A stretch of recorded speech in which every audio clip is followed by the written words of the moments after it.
En aquel tiempo se presentó un maestro de la ley y le preguntó a Jesús para ponerlo a prueba: «Maestro, ¿qué tengo que hacer para heredar la vida eterna?». Él le dijo: «¿Qué está escrito en la ley? ¿Qué lees en ella?». Él contestó: «Amarás al Señor tu Dios con todo tu corazón y con toda tu alma y con todas tus fuerzas y con todo tu ser, y al prójimo como a ti mismo». Él le dijo: «Bien dicho, haz esto y tendrás la vida».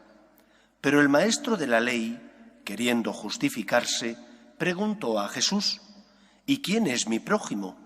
Jesús dijo: «Un hombre bajaba de Jerusalén a Jericó. Cayó en manos de unos bandidos que lo desnudaron, lo molieron a palos y se marcharon, dejándolo medio muerto. Por casualidad un sacerdote bajaba por aquel camino, y al verlo dio un rodeo y pasó de largo. Y lo mismo hizo un levita que llegó a aquel sitio. Al verlo dio un rodeo y pasó de largo. Pero un samaritano que iba de viaje llegó a donde estaba él, y al verlo le dio lástima. Se le acercó, le vendó las heridas echándoles aceite y vino, y montándolo en su propia cabalgadura, lo llevó a una posada y lo cuidó. Al día siguiente sacó 2 denarios y dándoselos al posadero le dijo: «Cuida de él, y lo que gastes de más yo te lo pagaré a la vuelta». ¿Cuál de estos 3 te parece que se portó como prójimo del que cayó en manos de los bandidos? Él contestó: «El que practicó la misericordia con él». Díjole Jesús: «Anda, haz tú lo mismo». Palabra del Señor.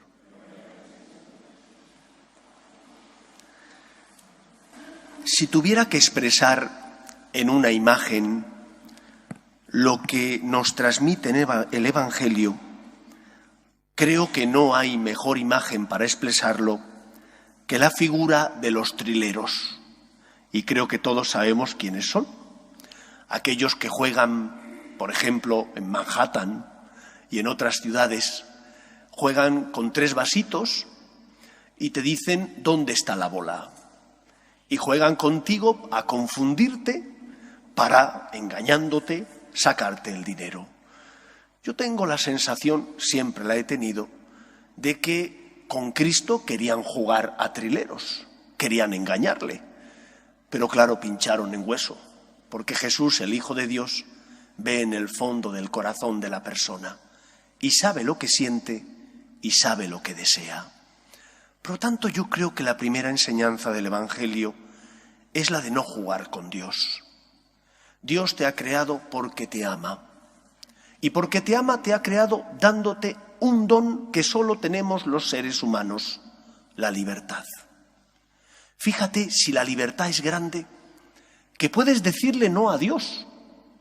Fíjate si Dios te ama, que se arriesga, conociéndonos, a que nosotros pudiéramos decirle: no me interesas.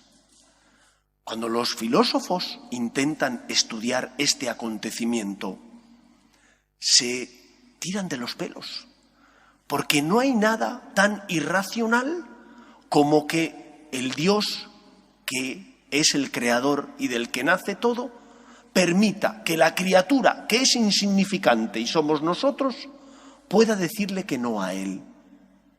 Pero cuando uno ama, entonces entiende.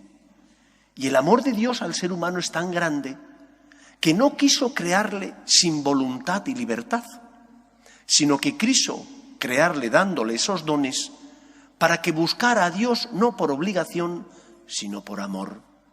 Para que no buscara a Dios por interés, sino por deseo de corresponderle, debido a todos los dones que el ser humano había recibido. Por lo tanto, lo primero que hoy nos enseña el Evangelio es: no busques justificarte ante Dios. ¿Has caído? No intentes engañar a Dios. No busques justificarte ante Él. No busques excusas de mal pagador que tú sabes que son falsas y que Él sabe que son falsas. ¿A quién pretendes engañar? ¿A Dios? A ti quizás te engañes a base de mentir, puedes creerte tus propias mentiras, a los demás puedes engañarles, pero a Dios no le puedes engañar. No juegues con Dios, no se lo merece. Sufre por ti, te quiere y te ama tanto, que te dio el don de la libertad. Si decides no seguirle, si decides olvidarte de Él y darle la espalda, haces mal, porque es malo para ti y haces daño a Dios, que es tu Padre. Pero al menos sé honesto con Él, no juegues con Él. ¿Cuántas veces os he dicho que a Dios no le duele tu miseria, tu pobreza? A Dios le duele tu tibieza. ¿Y en qué consiste la tibieza? En no alimentarte debidamente. Si eres débil, en no hacer oración. Si has caído, en no confesarte. Si estás necesitado, en no acudir a Él a pedirle ayuda. Si caes porque eres débil, el Señor se apiada de ti, tiene misericordia y compasión, es rico en misericordia. Pero dice la Escritura en el Apocalipsis: como no eres ni frío ni caliente, te expulso de mi boca. Así de radical y de tajante es el Señor, porque no quiere que juegues con Él, porque no le gusta que le tomen el pelo o que lo intenten. Dios es el Señor y por lo tanto ese Señor requiere que tú le respetes y que si decides seguirle, lo hagas por amor, respetándole, amándole y poniendo tu vida en sus manos. Esa es la primera enseñanza de este Evangelio. No seas como el experto en la ley, como el maestro de la ley que quería justificarse ante Dios. No intentes engañar a Cristo. Sabe lo que necesitas, tiene compasión de ti. Sé honesto. Si has caído, muéstrale tus heridas para que las sane. Pídele ayuda y perdón y obtendrás la misericordia de un Dios que solo quiere nuestra felicidad y nuestra salvación. Pero no juegues con Él, porque no se lo merece, porque todo el amor que Dios ha puesto creándote, dándote los dones que tienes y enviando a su Hijo al mundo para salvarte, no se merece que juguemos con Él. Y tenemos que entenderlo. Dios sufre, y sufre sobre todo cuando como Padre no nos tomamos en serio su amor, sino que al contrario jugamos con Él. En segundo lugar, el Evangelio nos enseña que no basta con no hacer el mal, que los 10 mandamientos expresan ese deseo: no hagas el mal, evita el mal. Pero que un cristiano no está llamado solo a evitar el mal, sino también a hacer todo el bien que esté en su mano. Tenemos que luchar por ayudar al que pasa a mi lado y me necesita. Tenemos que luchar porque los dones y talentos que Dios me ha dado den el fruto al que el Señor tiene derechos. Yo sé que esto, en estos tiempos que corren, es difícil. ¿Difícil por qué? Porque nadie habla de los derechos de Dios. Porque tratamos a Dios como si Dios fuera un amiguito, un amigote, como si Dios fuera un colega.